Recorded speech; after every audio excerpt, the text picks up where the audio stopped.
Right, greetings all, hope this finds you well as always. It's now time for the latest update from the machine shop, where we're up to and what we're on with. First things, we're down the bottom end of the shop again, and we're looking at some of the things Barry's been on with.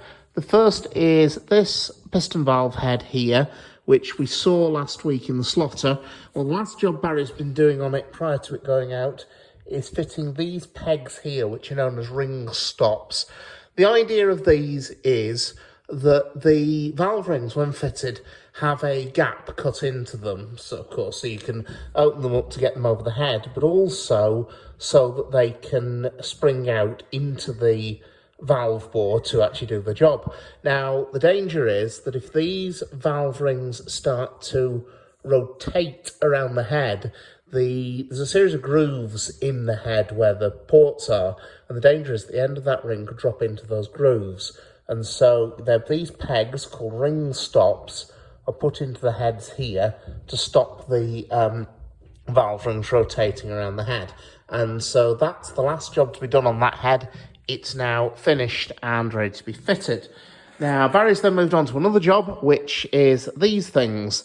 And these are new bases for the safety valves for 825.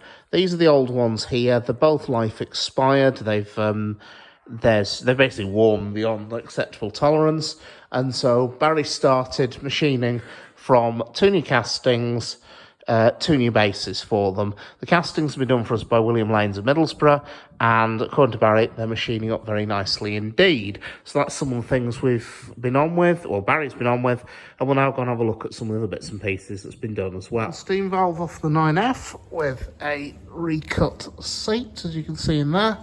Done it in the Mostana, held on the angle plate as we've done it before, and what happened was the seat had a couple of very nasty steam cuts in it. I was asked could I sort it out, and so this morning that's had a quick trip into the Mostana with a normal boring bar.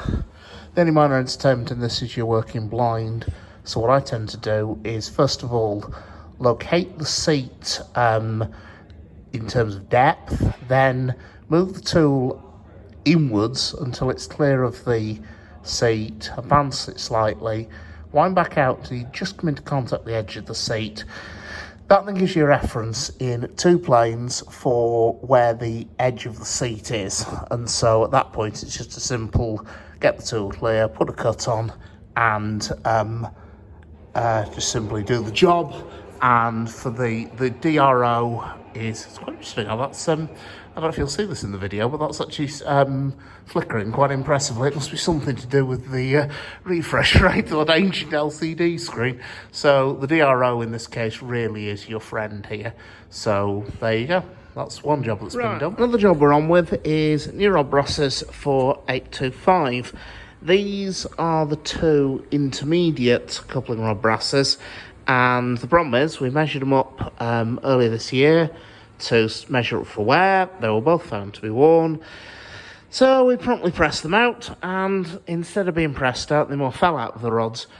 So what we've got here is the usual bronze shell with white metal liner. And so what we've done is we've got 2 new castings ordered from William Lanes of Middlesbrough, and they're the usual excellent job Lanes do. And what we've done is started roughing them out, ready for white metaling. When I say roughing out, what I mean is we're turning them to finish size plus a cleaning up allowance. The thing is that when that's white metalled, molten white metal will be poured into it.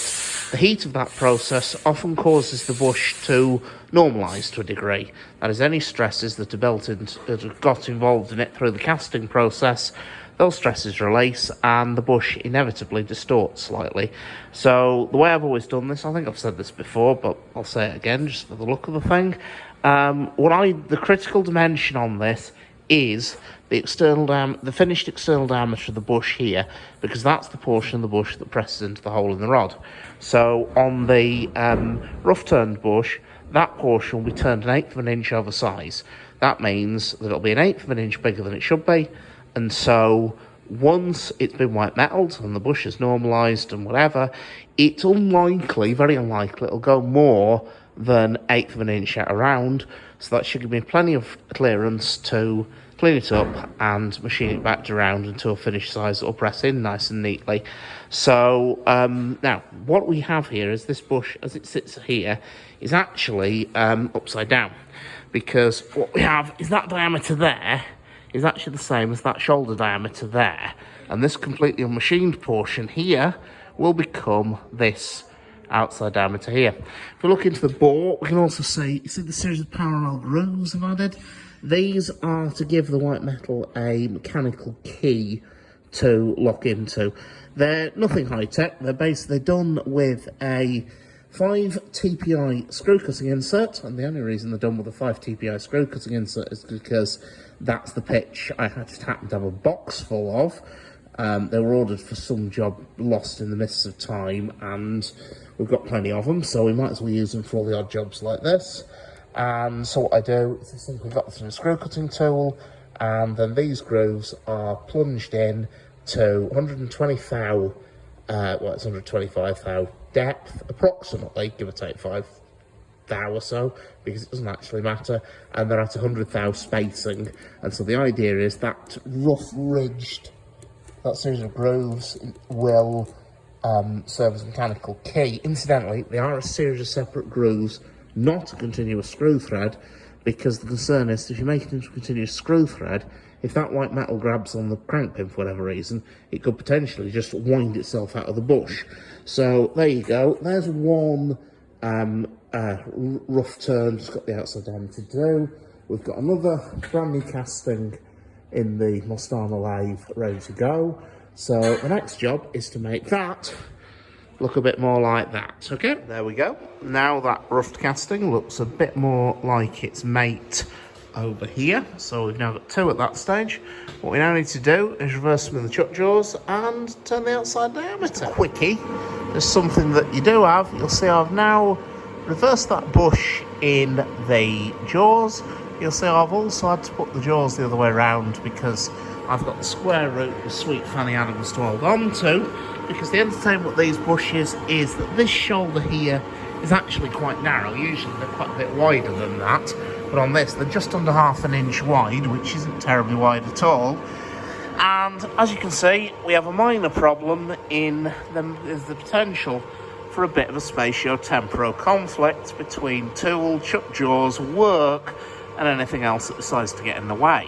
So what I'm doing here is I'm just gently pulling it over by hand, just to make absolutely sure that when the time comes to actually do it under power, that nothing is going to, hopefully, collide with anything. As you can see, there isn't the biggest amount of clearance in there, but as a joke goes on one of my Facebook groups, clearance is clearance, boys.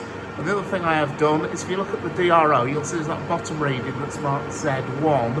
What I've done there is deliberately zeroed that. So that gives me a, when I'm feeding under power, provided I stop where it says 0.000, we shouldn't have any spatio-temporal conflicts. So, okay, just another quick one. Hopefully the next time you see this, it won't quite look like that. Right, so here's the latest update. As you can see, we've managed to avoid any spatio-temporal conflicts, and that's one of the bushes, roughed out to size, ready to go, ready for metaling. We've now just got to make that, which is the second bush, look a bit more like that. Right, there we go. 2 finished brasses, ready for white metaling. Now I've got the one I had in the machine yesterday to look like the other one. So the only other jobs I've done is, you'll see I've stamped them up with a local number, 825, and an identity, either the left-hand intermediate or the right-hand intermediate. That's purely so we can just identify them from our own system. The reason I've stamped them is that as soon as the lads heat them up, any pen or paint markings on them will just disappear. This, written on them in pen, is a purely temporary note. That's just to let whoever white metals them know what size core they require. The core is the mould you put in the middle to reduce the amount of white metal that's poured in. When measured up, the finished size is just over 6.5 inches. So to allow for misalignment and shrinkage and whatnot, I've said a core of 6.25 inches for both of them or thereabouts. So there we go. Then I'm ready to go off and be metalled.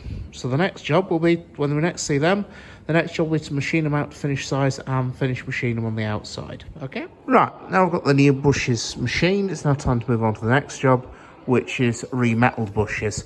As I said before, these are the bushes where the white metal lining has worn beyond acceptable limits. But when we came to press them out the rod, they pressed out with acceptable tonnages. So basically the shell will go again, it just needs relining with white metal.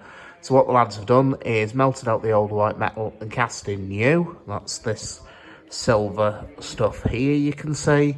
And what I'm doing is now just setting them up to machine. The only machining job I've got to do on these is bore the inside out to be running fit on the crank pin and just tidy up the excess cast metal on the outside. So first job I've got to do is set them up in the 4-jaw chuck. I'm using the dial indicator to do that to get them running true. And as you can see, we're not too bad. There's run out of about a thou on that. Now, interestingly, though, actually, to make looking at where that run out is, it actually tells me the shell isn't quite round. But what is a thou here, you say? What is that mythical measurement? Well, your average human hair is 0.03 of an inch diameter. So we're talking of an error of a third the diameter of a human hair. I'm not really that worried about that, to be honest. So anyway, so there it is. It's set in, tightened up, set true. And so the next job is to go on with the boring bar and bore that inside diameter out to a running fit on the white metal. Right, there we go. One remetalled bush, bored out to size. The last job I've got to do is I've just got to put a radius onto this end here. This, the end of the shoulder sits up against the crank pin, and where the crank pin enters the wheel, there's a radius on the crank pin. So the last job I've got to do is just put a radius in there with a suitable form tool, which will be done as soon as we get the wheels back, because some idiot, i.e. me, forgot to measure the radii on the crank pins before they go away, when sent away. And then I've just tidy the inside end up, just lose the excess material, and then I've just got to sort out the oil hole, and it's done, it's finished. And so I've just got to repeat that 3 times for those bushes over there. And that's 825 ready to go. But then I'll probably do the 2 bushes back from being metalled, and so we can get those finished machined to size. So anyway, folks, something a bit different this week, different way of doing it. There may be more videos like this, there may not. We'll see how it goes, basically. So anyway, folks, hope you found it interesting, educational, informative as always. Now take care, and I'll see you out.